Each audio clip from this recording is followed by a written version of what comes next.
आईचं आपल्या मुलांसोबत नातं हे सर्वात जवळचं नातं मानलं जातं। आई आपल्या मुलांना तळहाताच्या फोडाप्रमाणे जपते। जेव्हा त्यांना काही बोलताही येत नाही तेव्हाही आईला मात्र त्यांचं सगळं कळत असतं। एक आईच असते जी आपल्या मुलांवर निस्वार्थ प्रेम करत असते। पण काही मुलं मोठे झाले की आईचे हे सारे उपकार विसरतात। त्यांना या गोष्टीची जाणीवच नसते की आईने त्यांच्यासाठी काय काय केलं आहे आणि आपल्या स्वार्थासाठी ते माऊलीचा जीव घ्यायलाही मागे पुढे बघत नाहीत। अशीच एक घटना ओडिसातील गजपती येथे घडली आहे, जेथे एका अल्पवयीन मुलीने आपल्याच आईची हत्या केली आहे। 3 दिवसांच्या ज्या मुलीला रस्त्यावरून उचलून कुशीत घेतलं, जिच्यावर सख्या आईपेक्षाही जास्त प्रेम केलं, जिला सांभाळलं, तिनेच या माऊलीचा जीव घेतलाय। ही मुलगी मोठी झाल्यावर तिचे अनेक मुलांशी सूत जुळले।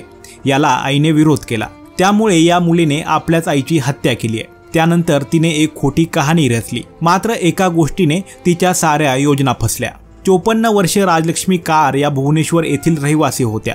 13 वर्षांपूर्वी त्यांना एक नवजात 3 दिवसांचं बाळ रस्त्यावर आढळून आलं। त्यांनी या मुलीला दत्तक घेतलं। त्यांनी या मुलीला दत्तकच घेतलं नाही तर तिचा अत्यंत चांगल्या प्रकारे सांभाळही केला। तिला शाळेत जाता यावं म्हणून राजलक्ष्मी या आपल्या पतीसह गजपती येथे जिल्ह्यात भाड्याच्या घरात राहू लागल्या। त्यांनी कधी कल्पनाही केली नसेल की जिच्यावर आपण इतकं जीवापाड प्रेम केलं तीच एक दिवस आपला जीव घेईल।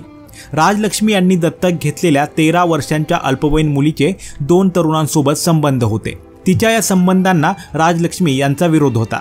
याचाच राग घेऊन या अल्पवयीन मुलीने इतकं भयंकर कृत्य केलं। तसेच तिला आईची संपत्तीही हवी होती अशीही माहिती आहे। 29 एप्रिल 2025 हाच तो दिवस ज्या दिवशी या अल्पवयीन मुलीने आईचे सारे उपकार विसरून तिला एक भयंकर मृत्यू दिला। तिने संध्याकाळच्या वेळी राजलक्ष्मी यांना झोपेच्या गोळ्या दिल्या, ज्यामुळे त्यांना झोप लागली। त्यानंतर या अल्पवयीन मुलीने आपल्या 2 मित्रांना घरी बोलावलं आणि या तिघांनी मिळून गळा आवळून त्यांची हत्या केली। हे प्रकरण इथंच थांबलं नाही तर इथून खऱ्या कहाणीला सुरुवात झाली। हत्या केल्यानंतर या तिघांनी राजलक्ष्मी यांचा मृतदेह रुग्णालयात नेला। तिथे त्यांनी आणला की त्यांना काहीतरी झालंय। रुग्णालयात डॉक्टरांनी राजलक्ष्मी यांना तपासून मृत घोषित केलं।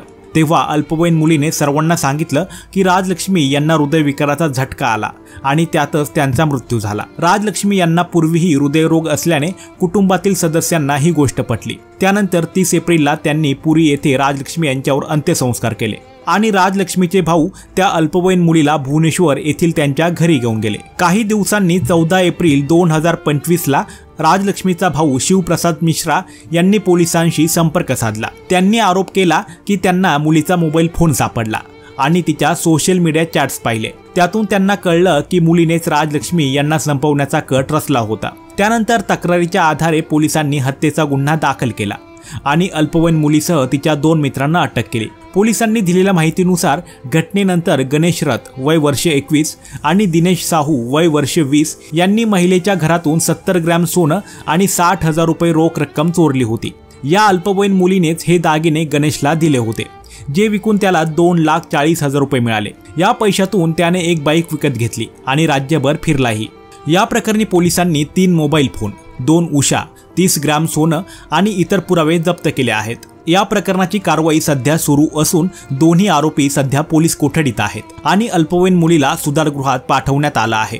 पोलिसांनी सांगितलं की गुन्ह्यात सहभागी असलेल्या मुलीचे 2 साथीदार गणेश रथ आणि दिनेश साहू आहेत। दोघेही एका मंदिरात सहाय्यक म्हणून काम करत होते।